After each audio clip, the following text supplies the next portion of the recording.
नमस्कार, India news business देख रहे हैं आप और मैं हूं आपके साथ दीक्षा राठौर। ये तो हम सब जानते ही हैं कि दुनिया की सबसे बड़ी इकोनॉमी के समूह G20 की अध्यक्षता भारत कर रहा है। इस अहम बैठक के लिए सरकार की तरफ से सभी तैयारियां भी पूरी कर ली गई हैं और इसका आयोजन 9 और 10 सितंबर 2023 को राजधानी दिल्ली में भारत की मेजबानी में होने वाला है। तो ग्लोबल इकोनॉमी में करीब 80% से ज्यादा का प्रतिनिधित्व करने वाले G20 की अध्यक्षता देश के लिए बेहद जरूरी है। इसलिए इसके लिए खास तैयारियां भी की जा रही हैं ताकि कहीं भी कोई कमी ना रहे। लेकिन साथ ही कहीं ना कहीं ये भी सवाल उठ रहे हैं कि आखिर भारत में G20 का आयोजन करने से भारत को क्या मिलेगा। तो आज इस रिपोर्ट में हम इसी के बारे में बात करेंगे।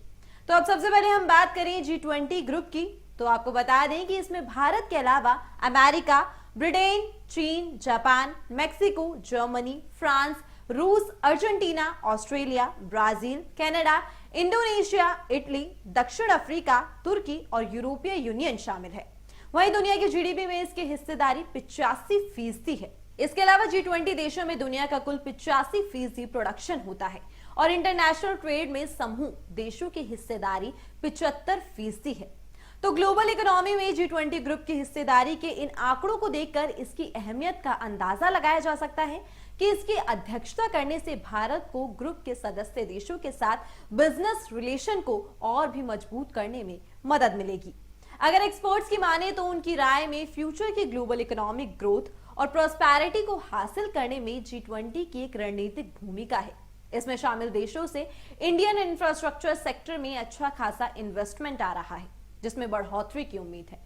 G20 की अध्यक्षता करने से भारत को वैश्विक मंच पर प्रमुख खिलाड़ी बनने का मौका मिल रहा है और भारत G20 की अध्यक्षता ऐसे समय में कर रहा है जब देश दुनिया में सबसे ज्यादा तेजी से आगे बढ़ती हुई अर्थव्यवस्था बना हुआ है और सभी देश इसे लेकर काफी ज्यादा एक्साइटेड हैं।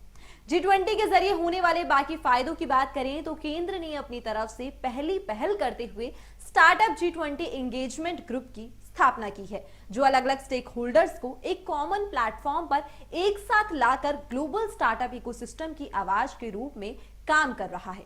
इसके जरिए सदस्य देशों द्वारा कैपेसिटी बिल्डिंग, फंडिंग गैप को कम करना, रोजगार के अवसर बढ़ाना, कंटिन्यूअस डेवलपमेंट के लक्ष्यों को हासिल करना और इंक्लूसिव इकोसिस्टम में ग्रोथ जैसे सेक्टर्स के लिए ठोस कदम उठाए जाएंगे। वहीं इस G20 की अध्यक्षता से इन्वेस्टमेंट को अट्रैक्ट करने में भी मदद मिलेगी। जी हां, एक पृथ्वी, एक परिवार, एक भविष्य की थीम पर होने वाली इस G20 बैठक की अध्यक्षता करना भारत के लिए किसी बड़े अवसर से कम नहीं है। इसका रीजन ये है कि इसके जरिए दुनिया में सबसे तेजी से आगे बढ़ती इकोनॉमी के तौर पर उभरा भारत और ज्यादा इन्वेस्टमेंट को अट्रैक्ट करने के लिए अपनी एबिलिटीज और अचीवमेंट्स का प्रदर्शन कर सकता है। इसके साथ ही ऐसी उम्मीद भी जताई जा रही है कि राजधानी दिल्ली में होने वाली इस बैठक में देश के छोटे कारोबारियों या MSME सेक्टर को मजबूती देने से जुड़े भी कई ऐलान किए जा सकते हैं।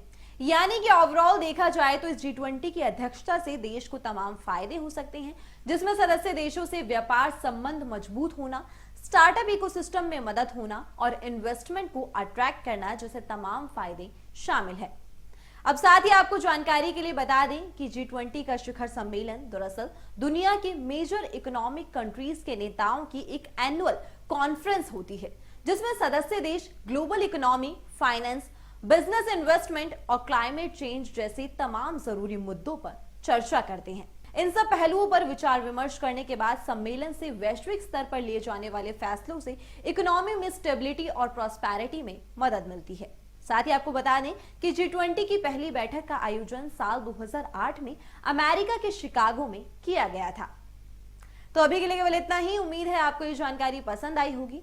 तो ऐसी ही तमाम खबरों और जानकारियों के लिए बने रहिए इंडिया न्यूज बिजनेस पर।